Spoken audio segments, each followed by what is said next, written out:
દિયોદર તાલુકાના ધનકવાડા ગામે નવનિયુક્ત પ્રમુખશ્રી તથા હોદ્દેદારોનો સન્માન સમારોહ યોજાયો.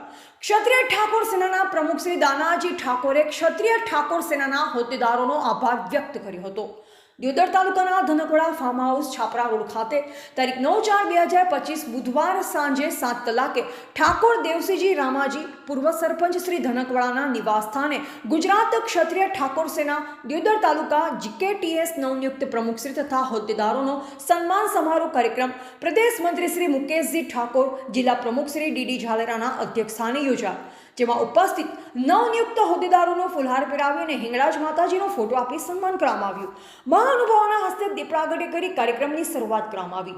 જીકેટીએસ તાલુકા પ્રમુખ શ્રી દાનાજી ઠાકોર, દિયોદર શહેર પ્રમુખ સરદાનજી ઠાકોર તેમજ તાલુકા ટીમ શહેર ટીમનું તમામ આવેલ સેનાના કાર્યક્રમના હસ્તે સદારામ બાપુનો ફોટો, પાઘડી તેમજ ફુલહાર પહેરાવી સન્માન કરવામાં આવ્યું.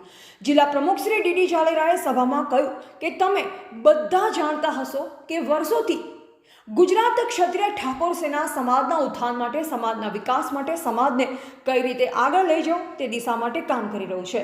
ગુજરાત ક્ષત્રિય ઠાકોર સેનાના માધ્યમથી આપણે સૌ એક તાંતણે બંધાણા. વધુમાં કહ્યું કે એક તાંતણે બાંધને આપણે સૌએ અહીં ઉપસ્થિત થયા છે.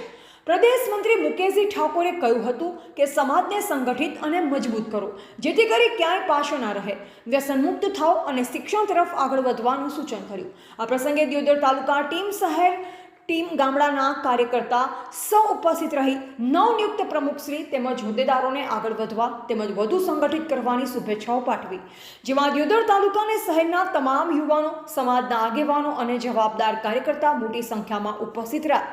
છેલ્લે સ્વરૂચિ ભોજન લઈ સૌ છૂટા પડ્યા હતા. બ્યુરો રિપોર્ટ અનુપ ઠાકોર, ક્ષત્રિય જ્યોત ન્યૂઝ, દિયોદર.